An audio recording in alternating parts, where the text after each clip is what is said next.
Olá, internautas, estudantes e entusiastas da programação de computadores. Me chamo Yuri, sou professor do Instituto Federal Catarinense e esta é mais uma videoaula minha sobre programação aqui na internet. O tema de hoje é exercitando a construção e o uso de funções. Solta a vinheta aí, Ulisses.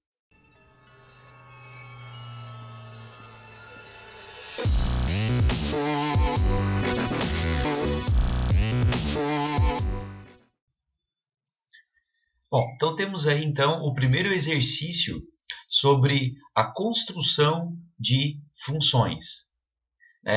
Lembrando só que este exercício, ele é o exercício 1.1 localizado na minha apostila, utilizada na aula de programação 2. Bom, vamos ao exercício, ao enunciado. Faça uma função que receba por argumento dois valores do tipo float. Calcule e retorne o maior entre ambos. Bom, pessoal, então neste caso, nós iremos primeiro construir a função, em C, certo? Que recebe por argumento esses dois valores, dois números reais, dois números do tipo float. Calcule e retorne o maior entre ambos. Depois, nós faremos uma outra função, no caso a função main, o programa principal, que irá chamar essa função que nós criamos para testá-la, fazer o teste dessa função, utilizá-la de fato. Lembrando que toda função que ela é feita, construída, ela é construída para ser chamada pelo programa principal ou por uma outra função. Bom, então primeiramente, vamos construir a nossa função que retorna o maior valor entre dois valores floats. Bom, pessoal, primeiro de tudo, se a função irá receber dois valores floats como parâmetros e retornar o maior entre eles, então, no caso, a função é também do tipo float. Como é uma função que retorna o maior valor entre dois valores passados como argumento, vamos chamar a função então de maior. Abrimos e fechamos o parênteses para passar os argumentos ali dentro deles. Serão dois números floats, dois valores. Então teremos float valor 1, vamos chamar aqui apenas de V1, e float valor 2, V2. Abrimos o corpo da função, que fica entre o abre e fecha parênteses. E na sequência, então, vamos construir a nossa função.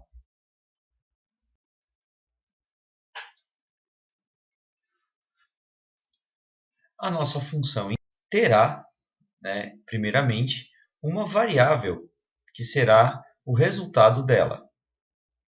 Já que o retorno da função é um valor do tipo float, utilizaremos então uma variável chamada de resultado que irá armazenar o maior número a ser retornado pela função.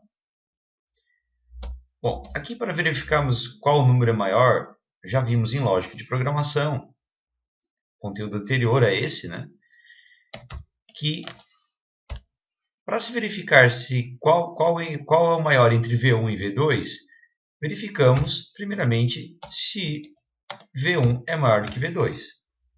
Caso V1 seja maior do que V2, o resultado dessa função, ou seja, o que ela deverá retornar, será V1. Caso contrário, será então V2. Lembrando apenas que caso V1 não seja nem maior e nem menor do que V2, ou seja, eles forem iguais, tanto faz a gente retornar aqui V1 ou V2. Se o valor deles é o mesmo, não importa qual deles a gente utiliza como resultado. Bom, está aqui a lógica para verificar qual deles é o maior, entre V1 e V2. Já armazenamos na variável resultado. Se entrar no if, será então o V1. Se entrar no else, será então o V2. E agora fazemos o retorno da variável resultado. O que vai acontecer aqui, então? Independente dos valores de V1 e V2, este algoritmo aqui, localizado entre as linhas 9 e 14, esse trecho aqui irá verificar qual é o maior e armazenar ele na variável resultado. Na variável 16 é feito o retorno da variável resultado, né? Ou seja, quem chamou a função maior, passando dois valores como argumento, obterá como resultado o maior entre os dois números. Criada a função maior, partimos agora então para criar, escrever, né, ou elaborar a função main, que é a função principal de um programa em C, que irá utilizar a função maior elaborada por nós nesse exercício, conforme o próprio exercício pedia. Então, abaixo da função maior, ou acima, desde que se utilize protótipos, né, da função maior, iremos escrever a função main. Conforme já visto em sala de aula,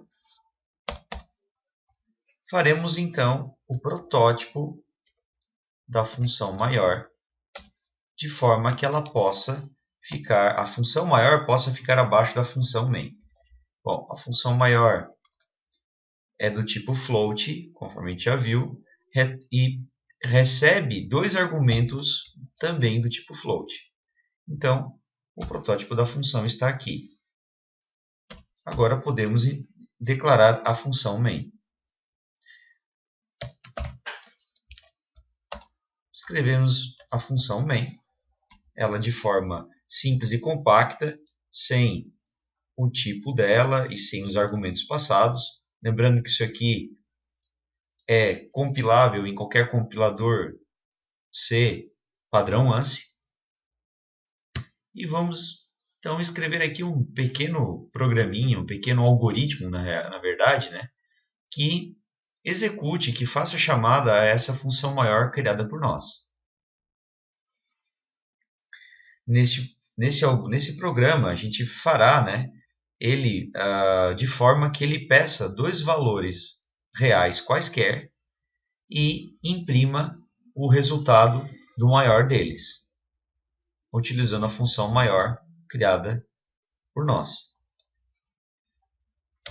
Então, iremos ter aqui duas variáveis que serão lidas, né, valor 1 e valor 2, do tipo float.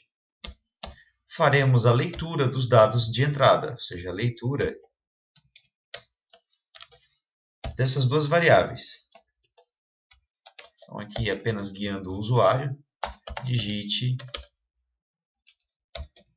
o primeiro valor real, dois pontos, né? Fazemos então a leitura desses dois valores. Leio o primeiro valor e leio o segundo valor.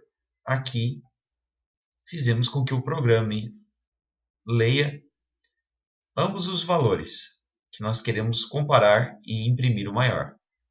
Agora, iremos declarar uma terceira variável, que seria a variável m, de maior. Ela irá receber o cálculo entre o maior número entre o valor 1 e o valor 2. Então, m é igual a maior, passando o valor 1 e valor 2 como parâmetros. E agora aqui na linha 17, já temos o maior número entre valor 1 e valor 2 armazenado na variável m. Iremos imprimir então o maior número. F, o maior número digitado foi, dois pontos, %f, e aqui então passamos o valor da variável m. E está pronto então o nosso exercício. Reparem que aqui temos o protótipo da função maior, que permite que a gente possa escrever a função main antes da função maior. Se não fosse o protótipo, seríamos obrigados a declarar a função maior acima da função main. Isto foi simples. Vamos complicar um pouquinho mais? O que fizemos com o exercício 1.1 foi escrever uma função main, que lê dois valores, calcula e imprime o maior entre eles. Em geral, é isso que fazemos com todos os exercícios que nós implementamos. Que tal fazermos algo diferente?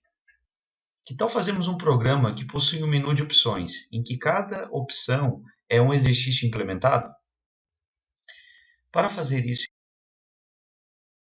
trocaremos, o nome da função main, que nós declaramos aqui, por um outro nome, um nome que identifique, na verdade, o exercício o qual ele representa.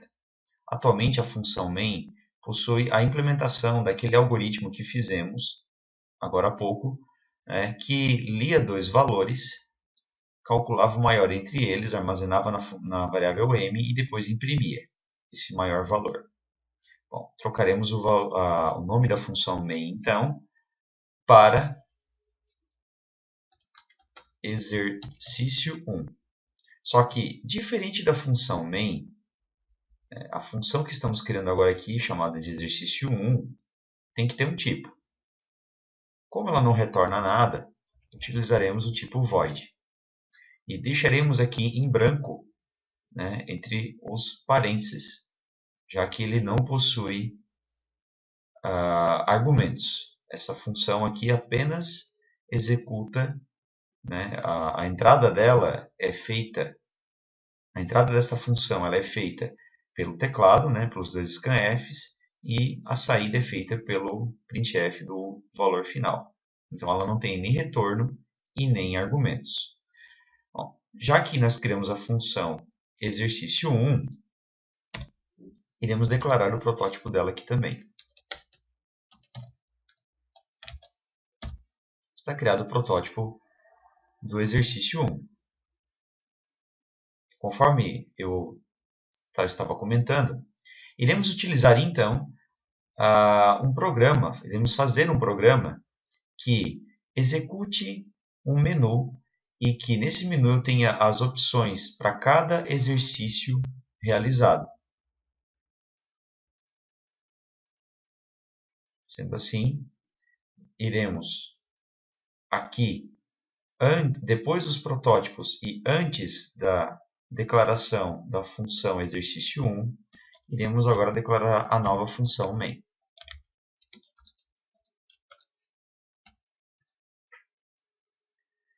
Bom, se a função main vai ter um menu de opções, e esse menu, sempre que eu escolho a opção, ele executa a opção escolhida, e após executar novamente, ele cai no menu, perguntando qual exercício eu quero executar novamente, ou se eu desejo sair, então iremos utilizar para isso, para que ele fique repetindo sempre esse menu após a cada execução, iremos utilizar uma estrutura de repetição. No caso aqui, utilizaremos o do while, porque o menu sempre será executado, ao executar este programa, o menu sempre será executado pelo menos uma única vez. Ele executa e depois ele testa, se a opção escolhida pelo usuário foi a opção de saída. Teremos uma variável opção.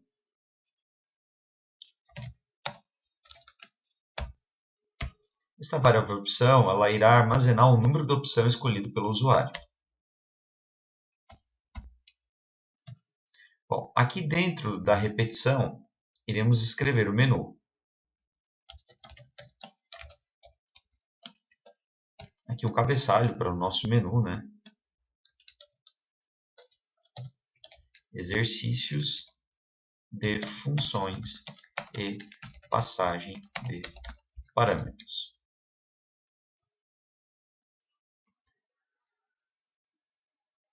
Colocamos um cabeçalho no menu e na sequência escrevemos as opções que esse menu dará. Escrito aqui o menu, então temos, como eu falei, o cabeçalho, temos a opção 1, que será impressa na tela, ou seja, para o usuário digitar 1, irá executar o exercício 1.1, ou então o número 9 para sair. Isso aqui é similar àqueles menus que temos nas operadoras de telefone, né? Você digita 1 para uma opção, 2 para outro, 3 para outro e 9 para sair, ou então 0 no caso, né? Dependendo do menu que é utilizado. Aqui utilizaremos isso. Número 1 executa o exercício 1.1. No caso, irá executar a função exercício 1, que escrevemos anteriormente como o nome de main, agora renomeamos. E a opção 9 sai do menu. Neste caso aqui, depois, após imprimir as opções do menu, ele pede para digitar a opção e fica aguardando o usuário digitar a opção. Iremos colocar aqui então na condição do while, né? Iremos utilizar aqui o que? Este menu se repetirá enquanto a opção for diferente de 9. Então, este menu será executado sempre que, enquanto a leitura da variável opção aqui na linha 16 for diferente de 9. Obviamente, ainda precisamos fazer uma estrutura de seleção que faça o quê? Que quando o usuário digite a opção igual a 1, ele execute, faça a chamada da função exercício 1. Então, faremos isso agora.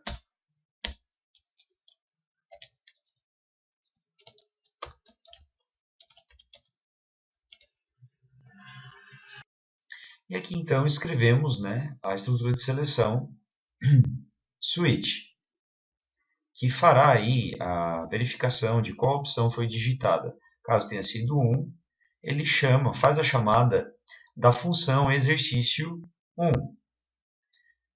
Caso o número digitado seja de 9, ele não faz nada, né? Simplesmente ele vem aqui para o break, finaliza a estrutura switch e então cai para a linha 27 aqui e finaliza a execução do while, finaliza a repetição. Caso não seja nenhum nem 9, então ele executa o default, aqui, o padrão, que ele irá imprimir essa mensagem de erro na tela. Bom, aqui algumas questões a serem feitas, né? Algumas considerações. Após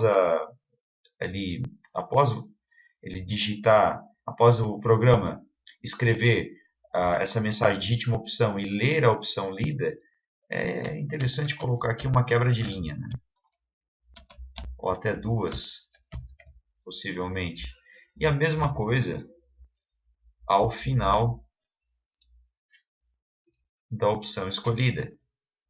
Ou seja, caso execute o exercício 1, ele irá executar impressões na tela e leituras de teclado, e ao final dele será impresso, após a execução do exercício 1, será impresso duas quebras de linha, após a execução do exercício 1 ou demais exercícios que a gente pode vir a inserir neste programa, né? Por exemplo, o exercício 2 seria executado caso a opção lida fosse 2, que seria chamado a função, por exemplo, exercício 2. Não é o caso porque ainda não implementamos essa função, então iremos retirar, foi só um exemplo. E aqui, então, temos um menu que fica executando, né, enquanto a opção digitada for diferente de 9. Enquanto o usuário não digitar 9, que é para sair, ele fica repetindo o menu. Quando o usuário digita 1, ele executa o que foi definido na função exercício 1, que conforme já vimos, exercício 1 está definido aqui para baixo, era a nossa antiga função main, que executa nada mais nada menos que aquele algoritmo que nós implementamos anteriormente.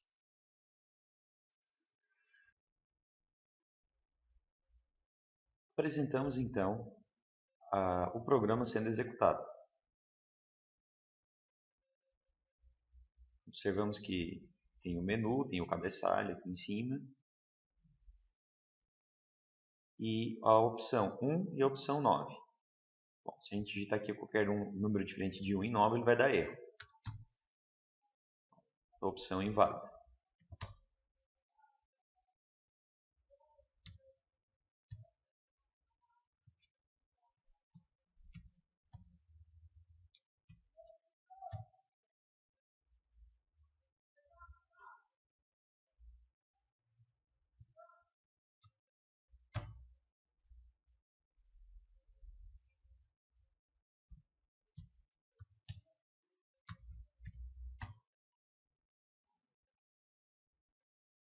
e 9 então sai. Finaliza o programa.